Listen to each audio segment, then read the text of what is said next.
Hello and thank you for joining us on CoreTV News at 4. I am Frank Omalape.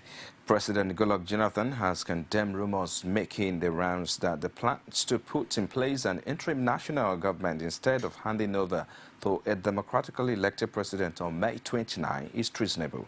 The president made his declaration at the opening mass for the plenary assembly of the Catholic Bishops' Conference of Nigeria held at Our Lady Queen of Nigeria Pro Cathedral, Gariki, Abuja. He went on to say the only interim national government that could be put in place was that of the military, which he added would not be acceptable to the nation and the international community. Ordinarily, I don't like to make statements that will be considered political in the churches. I don't want to be accused for coming to campaign in churches.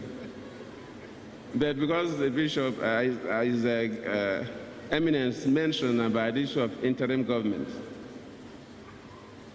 interim government is not known to the Nigerian Constitution. Unfortunately, as a nation, but fortunately, unfortunately, we don't have a constitutional court. We have only a Supreme Court that don't have powers to redefine our Constitution. In countries that have constitutional courts, like what happened in Burkina Faso, they can define a kind of government depending on the challenges the country have. But we don't have that. And there's no way Goodluck Jonathan was elected by the people with a clear mandate will now go and head an interim government without a mandate. So the only interim government that anybody can contemplate is a military government, which of course will not be accepted because ECOWAS in the first place will not accept it. That's why we forced Burkina Faso to take the decision they took. AU will not accept it. The UN will not accept it. And Nigeria cannot be a pariah state at this present generation. So any insinuation about interim government, to me, is treasonable. And people are supposed not to talk about it. My conviction, and very strongly true, is that elections will be conducted as scheduled by INEC.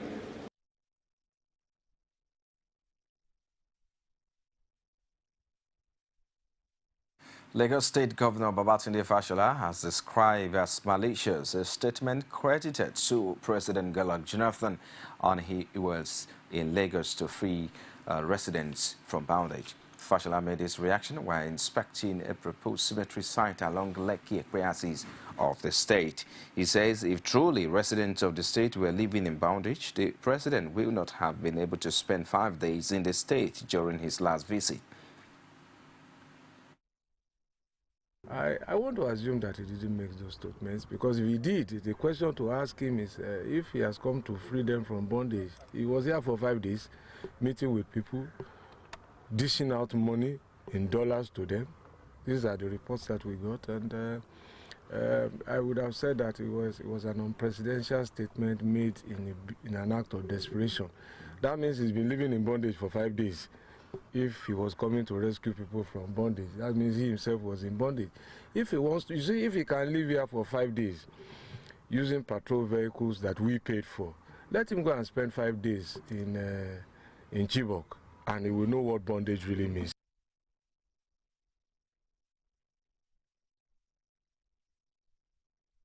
State Court of Arbitration building, an 11th-story building to provide shelter for 48 families at Isale Gongo, and a 401-meter-long canopy walkway at the Nigerian Conservation Foundation in Lagos. And now, as the 2015 general elections approaches, calls against the deployment of the military at the forthcoming polls have become one of the most contentious issues within political circuits. Social critic and legal practitioner Femi Falana has tagged the use of soldiers during the elections as unconstitutional and totally unacceptable. He made this declaration while addressing journalists at his Ikeja office in Lagos. He says the use of the military at the polls amounts to usurpation of the duties of the police, who, according to Section 215 of the Constitution, is saddled with the responsibility of ensuring law and order within the state. Under the Electoral Act, under the Constitution, and under the Armed Forces Act, there is no provision, no reference no duty assigned to soldiers in elections. And I'm challenging any lawyer to point to that provision of the law that allows the military to get involved in our elections. And in fact, the Court of Appeal made the point last week that whoever deployed soldiers for the election committed an infraction of the Constitution. That has not been challenged. Under Section 215 of the Constitution, it is the duty of the police to maintain internal security in Nigeria, law and order. Under Section 217, it is the duty of the Constitution, the duty of the armed forces, to defend the territorial integrity of Nigeria, to fight against external aggression. Now, even for the president to deploy soldiers to the northeast region, he has to go to the parliament. He has to declare a state of emergency first, and then go to the parliament to say, please, I need to adopt extraordinary measures in line with Section 305 of the Constitution to restore law and order in that region. So he cannot just on his own wake up to deploy soldiers, go and maintain law and order in Lagos. That is the function of the police. An election is not a war, and you only bring out soldiers when you are fighting a war. In reaction to the postponement of the elections, Falana condemned the role the service chief played in influencing the INEC chairman. On the security chiefs, it is not their business to tell INEC what to do with elections. The NSA is the National Security Advisor to the president, not to Jega, not to INEC. So if he has any advice, he will offer it to the president. And by the way, gentlemen, ladies and gentlemen, there is a body called National Security Council, headed by the president. The Minister of Defense is a member. Another. The service chiefs are not members. Take it from me. That is the only body allowed by the Constitution, Section 153, to advise the president on the security of the nation, not service chiefs. And now the Independent National Electoral Commission has said the number of people that have collected their permanent voter cards have risen to 52.4 million. The Chief Press Secretary to the INEC Chairman, Akaudedo, confirms the latest figure in Abuja, saying the figure amounts to 76.15% of 68.8 million registered voters. INEC had on Tuesday said 52.2 million people had collected PVCs out of 68,833,476 registered voters. It also stated that card readers will be deployed in 152,031 polling units across the country during the March 28 and April 11 elections, adding that INEC had procured 26,000 extra card readers. And now Senator Mohammed Ndume is concerned about claims of irregularities in the distribution of permanent voters' cards in Borno State and other states in the northeast. He insisted that there is no truth in claims that Boko Haram activities should have prevented registered voters from collecting their PVCs. Ndume, who is representing Borno South in the Senate, explained that the exercise was centralized in the state. I heard about it, but you know, let me tell you, my brother, things that are happening to us, it's only God that will save us. Because you find children that are in the camps that they don't know where their parents are. I have somebody that I know that has 18 children, he could only locate 3. He has 3 wives, he could only locate 1. I have those ones. I have people that are here, children that I had to send back, because when they were running away, they joined all the available means of transport, and they find themselves in Abuja. So in some of the IDPs, we discovered that they are, young boys of 16, 13, or even less, from my local government that find themselves in Abuja. Some as far as in Lagos. We have to transfer them back to the camps and keep them in the camps there. So, and then you always have people that are taking advantage of any bad situation. So they engage in that.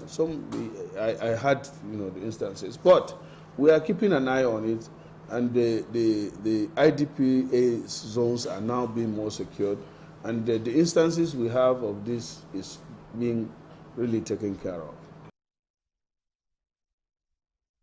Residents of the Federal Capital Territory have been reacting to the new amendments to the Constitution that allows independent candidates during elections. Although the provisions will not take immediate effect, many of them see it as a good development. They are, however, concerned that the political elite may work against it. If we begin to apply such system in Nigeria, I think it's good. It also gives room, it reduces corruption, because some people consider the fact that running under a political platform, you don't have to pay a lot of homage. You understand what I'm saying? And but as an independent candidate, you feel you can, if you can board a brunt, you can really run. So for me, I support independent candidacy. It's good. It's good. It's healthy for our democracy. It's a wonderful thing the Senate has done. But from that, anybody can stand for election anytime, any day, without coming out on a platform of any political party. I believe it's a good thing for our democracy. And from there, we can move forward. If you want to test a popularity or anything, there's no need to form a political party. Yes, the political party have a role to play, but bringing an independent candidate into being, it enhances the political terrain of every nation in which Nigeria belongs. To me, I'm very happy for the Senate to pass such a resolution, and I also encourage that it's not passing the resolution alone, but let it come into being, into practical, let people be. And those who are independent candidates should be given a fair and fair, not for other people to use their own political party to suppress or dominate those people. In the meantime, all Christian leaders are washing their hands off allegations that the People's Democratic Party handed out a 7 billion naira bribe through the Christian Association of Nigeria, CAN. An Abuja-based cleric in 6th Chiaka told CoreTV News that no Christian leaders can impose any politician or party on its members. According to him, both the ruling party and the opposition or Progressive Congress are fused with the same category of politicians. It will be difficult for any true man of God, and I want to say our fathers, to collect money from PDP just to buy the conscience of pastors. CAN will never do it. PFM will not do it.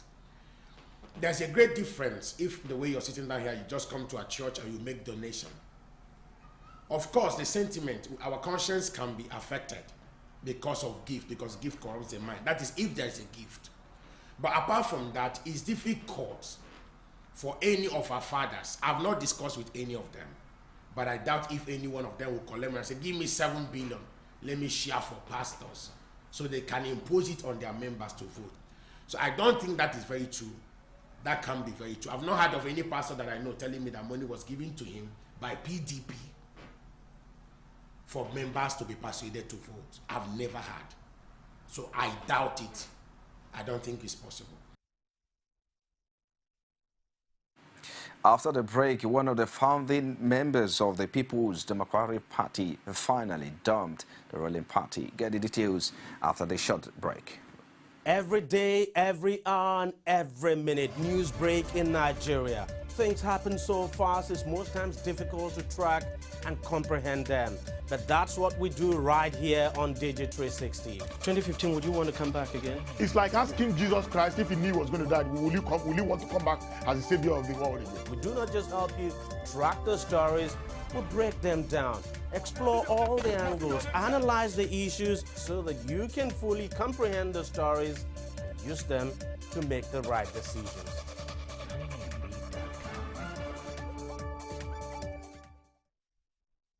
For more information, you can like our Facebook page. It's facebook.com/CoreTV News. You can as well follow at CoreTV News NG. And for live streaming, log on to www.youtube.com/CoreTV /the news. And now one of the founding members of the People's Democratic Party, Chinwoke Mbadinuju, has dumped the party for the All Progressive Congress. The former Anambra State governor said at a news conference in Abuja that he took the decision after considering the injustice he had suffered in the hands of the party leaders who handed over PDP structures in the state to politicians of questionable characters.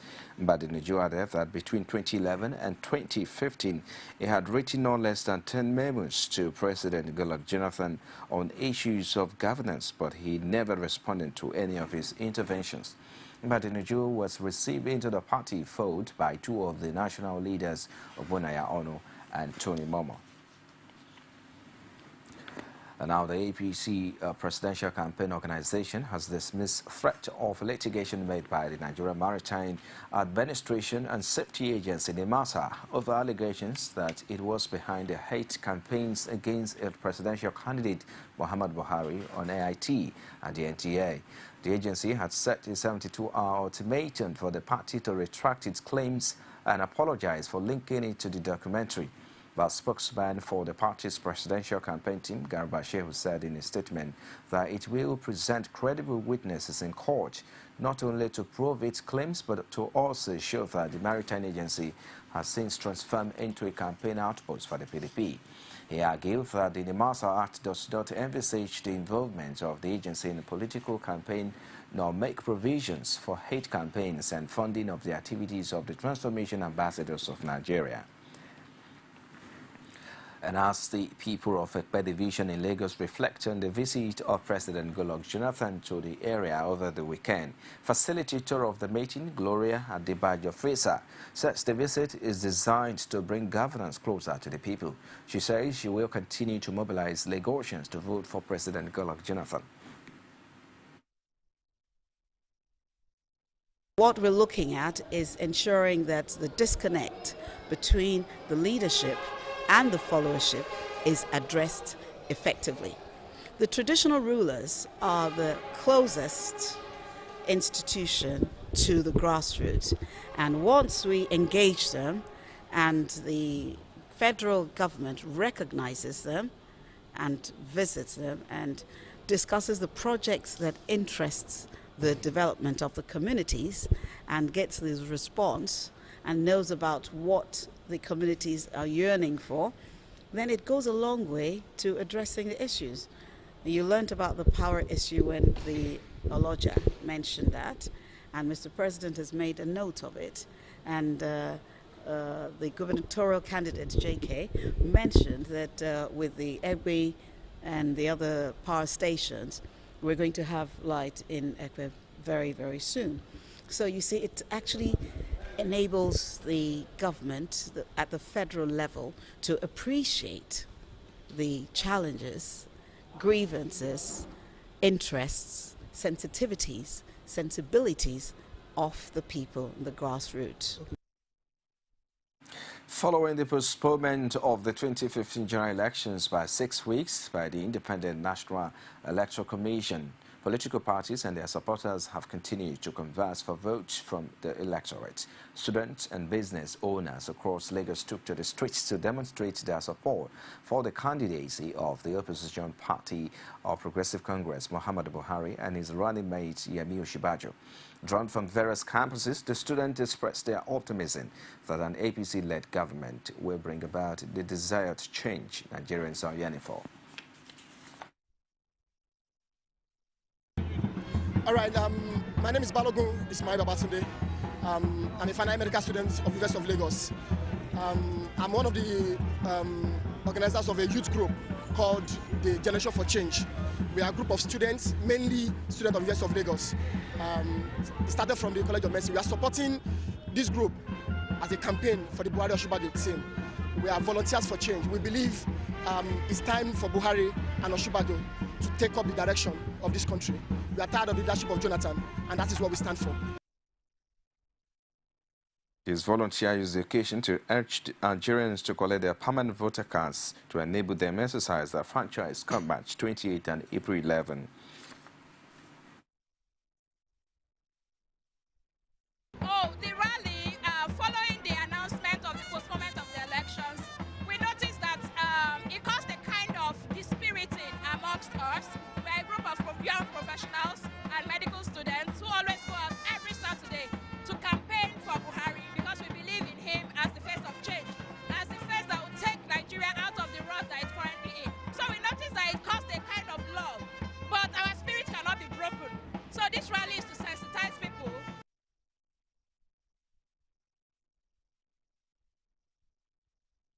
A group of women under the platform of Concerned Edo Women have accused Edo State Governor Adamso Shomale of illegally acquiring a parcel of land belonging to the son of the Oba of Benin, Prince Ekpe Ereduiwa. The women appealed to the governor to hands off the property and return same to the rightful owner. Led by the group leader, Evelyn Ine, the women embarked on a solidarity visit to the prince, an APC chieftain in Benin, and vowed to stage a peaceful demonstration if the governor still hold on to it.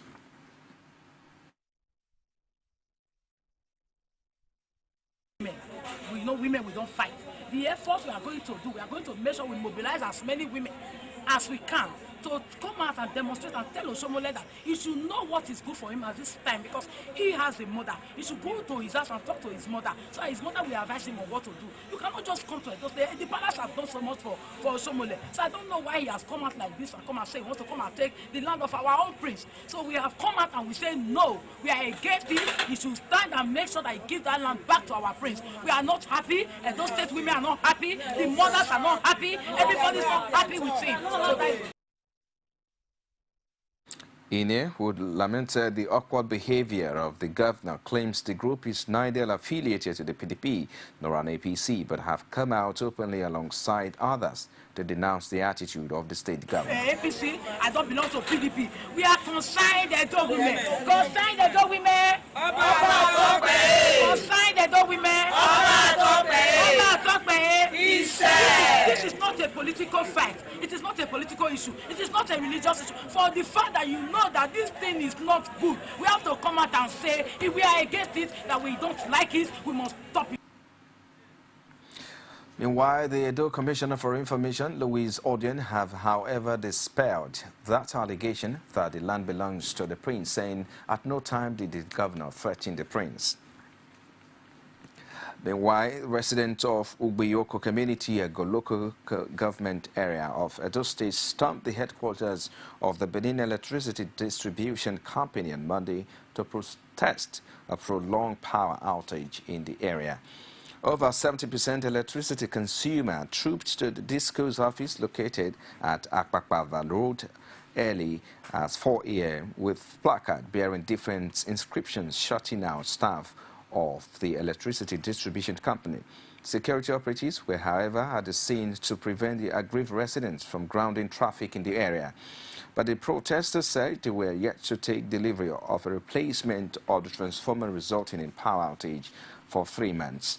This resident, however, vowed to continue the protest until a new transformer was provided for them. And now the Lagos Division of the Court of Appeal has reinstated a ₦5 billion fraud charge struck out by a federal high court in Lagos against the former managing director of the defunct Intercontinental Bank PLC, Erastus Akibola. The appellate court, which obtained the judgment of the trial judge Charles Ashburn, ordered the chief judge of the federal high court, Mohammed Auta, to reassign Akibola's case to another judge for retrial on its merit and accelerated hearing. The judge, while striking out the FCC case against Akibola at the time for want of diligent prosecution, described the prosecuting team as a drill in the public purse.